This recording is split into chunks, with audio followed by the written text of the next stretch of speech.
So in this video, we're going to end up with 3 components in our own custom storybook. So you need to open your terminal and we're going to install the latest Vite, React and TypeScript template.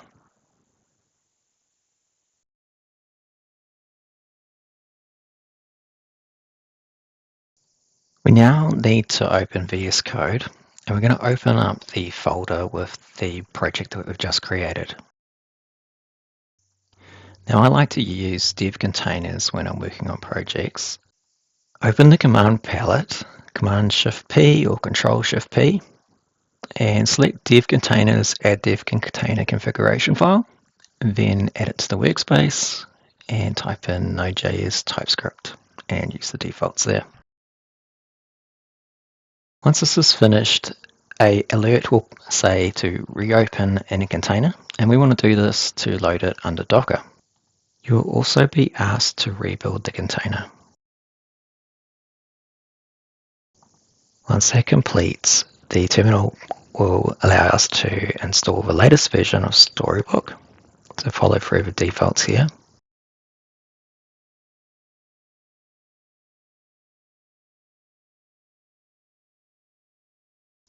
Now close the little pop-up here and use Control-C to end the terminal session. Now let's ensure all our packages are installed.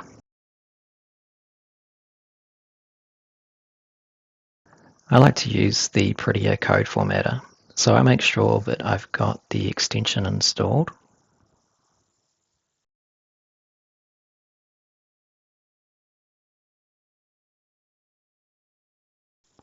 Now let's open up a terminal, install the prettier package.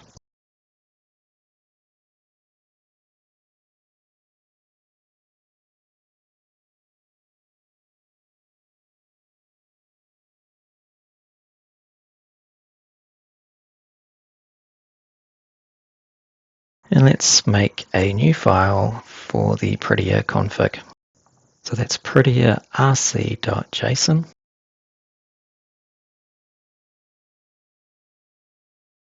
And then we add the JSON config that we want to use.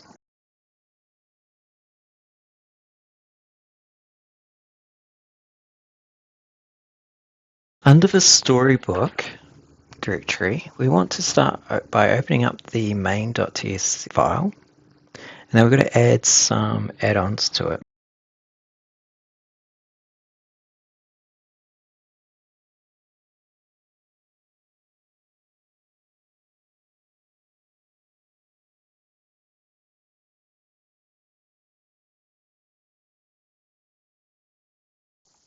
Next, we are going to add the TypeScript options. Now these are going to be able to generate the documentation in the Storybook for us.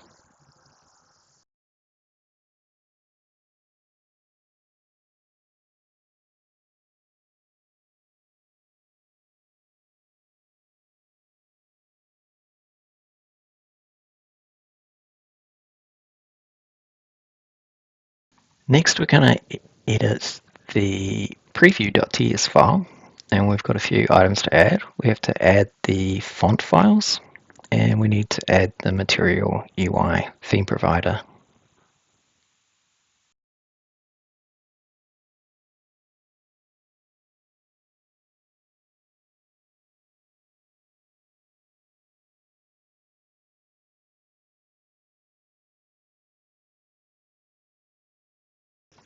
Now that we've added the decorators and the parameters, we need to add the corresponding modules for that. So let's install MUI Material, Emotion React, and Emotion Styled.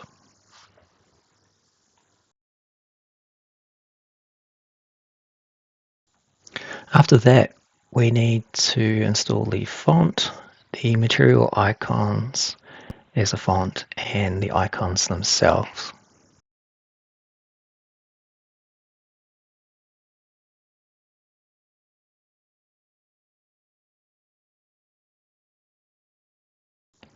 Now let's close that terminal, and we're going to add the theme file. So this is what we're referencing in that preview. We're going to reference the styles in the create theme, and we're going to reference some colors. After that, we will reference the palette that we want to use. You can see there we've got primary, secondary, and error. And under the stories directory, we're going to remove the unused files here for the header and the page.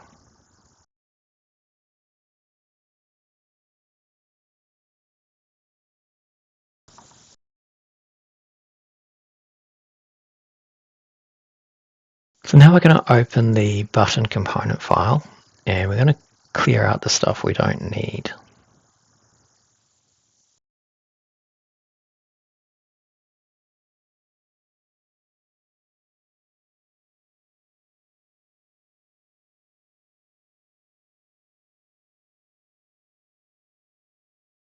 Now, because we're using the Material UI button, we actually want to create a new version of it to customize it.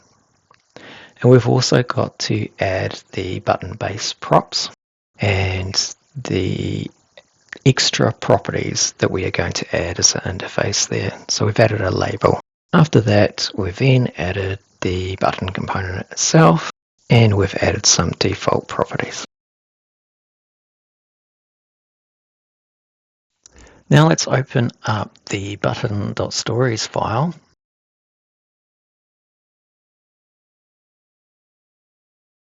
And we're going to remove the default content. First of all, we're going to add the meta properties, and that's for the type of the button. And we're going to create a story object, which we're going to add some options to for its arguments. So in this one, we've got color primary and label primary button.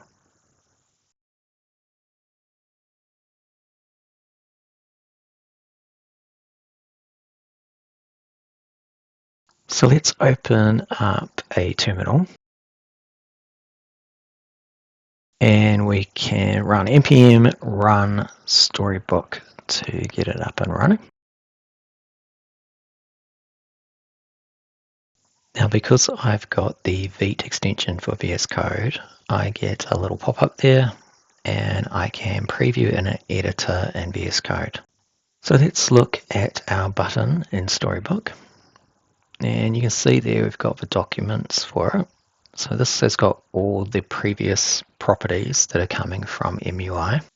And we can change them by the controls there.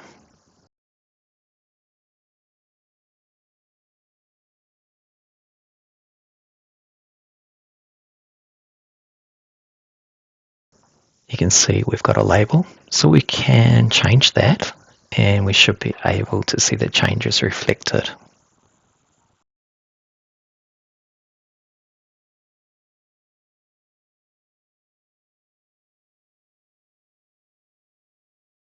We can also change the size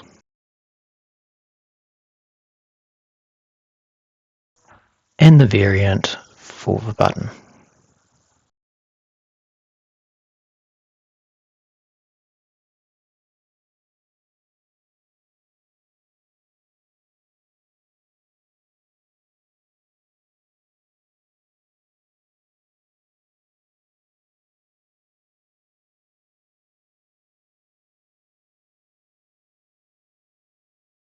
Now let's open up the button file. So you can do Command P for that, or Control P on Windows. Now, one of the easiest ways to update the styling of this button is to come in and update the theme. So if we change the primary color to green here,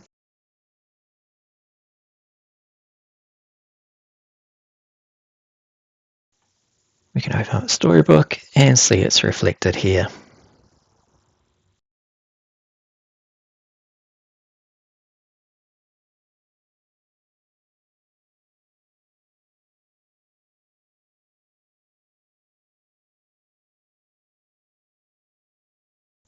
Now let's look at the File Explorer, and we're going to create a new component.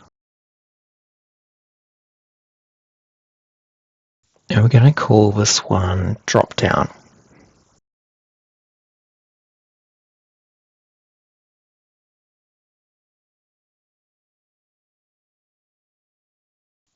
So again, we extend the existing component from MUI, and in this case, the select. We then create a type for its base properties.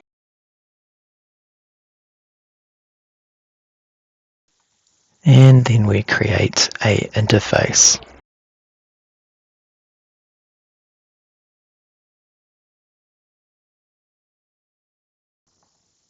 Next, we can add the drop-down component. And then we can add our default properties for this component.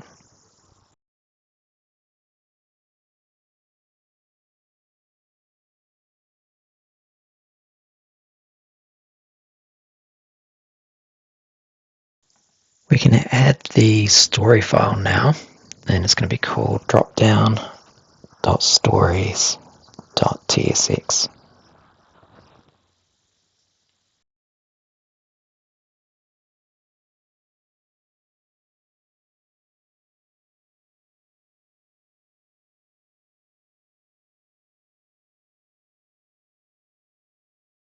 Just like the button story, we have to add the meta story object and the drop-down component itself to the file.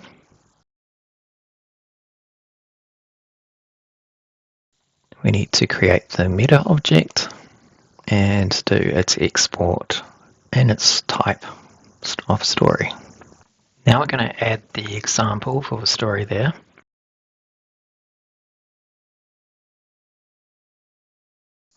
We want to import the MUI menu item component, which we're going to use in our example.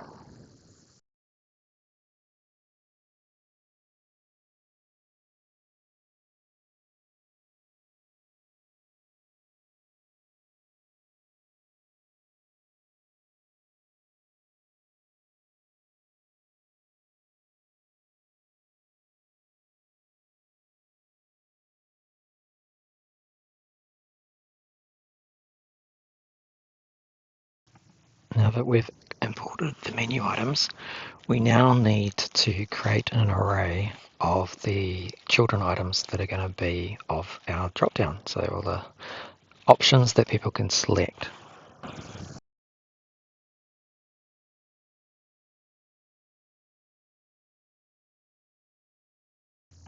Now we can add the children as arguments to the example.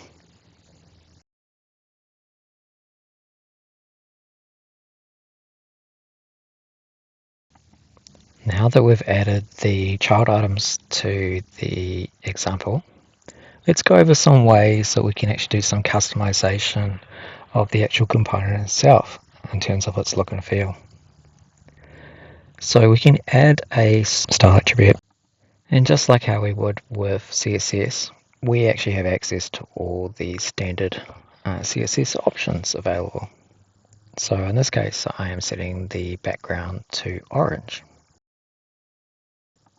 Let's take a look in the storybook so that we can see how it's turned out. And you can see it is orange in the background there.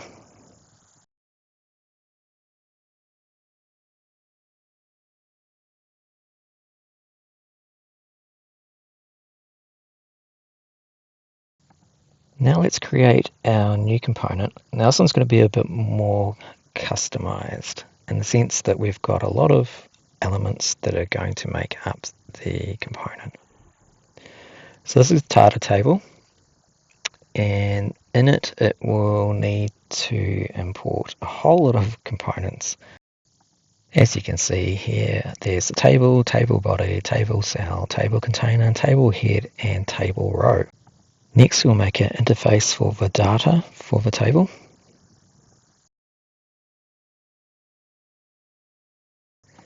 An interface for the header cell.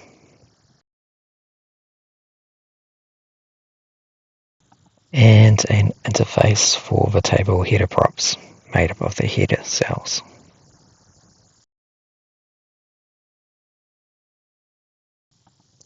The table props come next, where we've got the data, the head cell, and whether the table is zebra striped.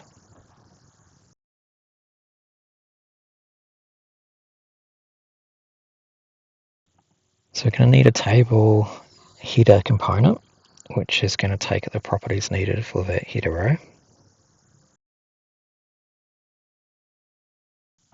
And now for the component itself, which is a data table.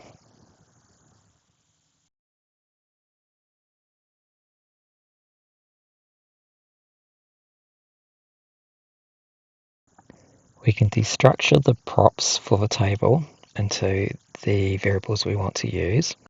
We're now going to use the SX prop, which is a shortcut used for defining custom styles that also has access to the theme. So now I've made a SX variable, and if the property for ZebraStripe is true, then it's going to set the background color to the gray that's available from MUI. We're going to add the table container, table header, etc. And to the table row component, we're going to add the SX object to the SX props. So that's going to allow us to customize the table row to show the zebra striping if it has been set to true. We now need to make a Datatable stories file.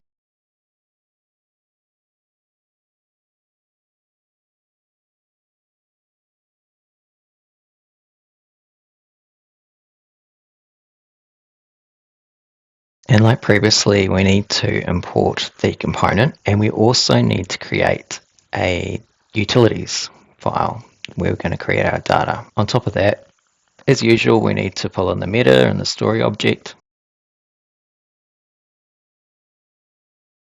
And then we need to set these meta so that it gets all the properties. Then of course we need to export that, create the story. We need to make a set of data for the headers. We're going to make a function now to help create data in our story.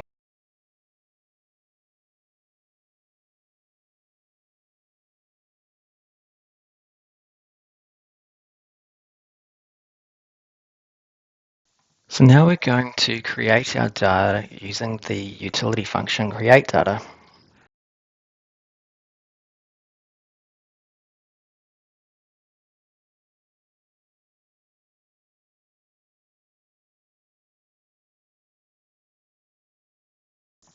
Now we can add the example for our story, and we're going to pass the rows data in there, as you can see, and the header cells. We're now going to make a zebra striped example. Looking back in the browser, we're going to look at the data table, and you can see the docs have all rendered there, and we've got an example here.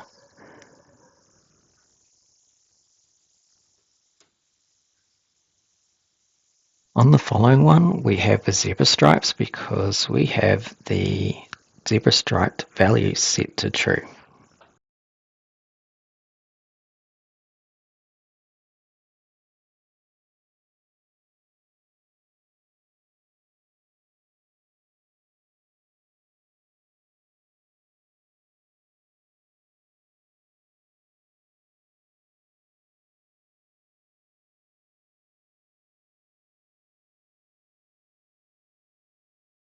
So you can see in the example here, I've put a minimum width of 300 pixels.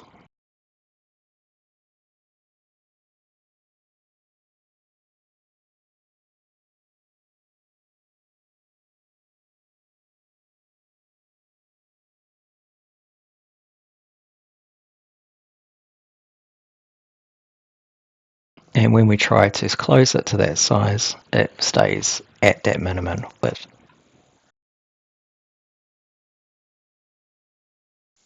It's common with responsive design that you want to have different breakpoints and show different sizes. So you can do this with the SX prop by using the array.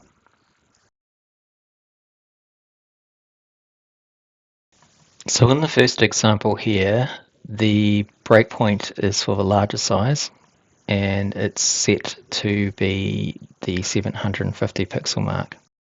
Now if we make the viewport smaller, we can see that the minimum width switches down to the 300.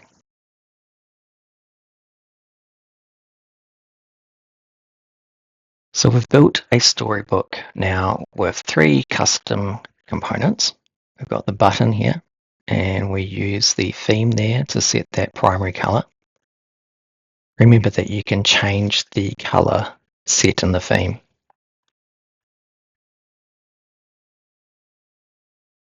We have a custom data table, which is made up of many components, and we also have the ability to customize it in terms of adding a struct value. Not only that, we are using the arrays to set the minimum width of the table there.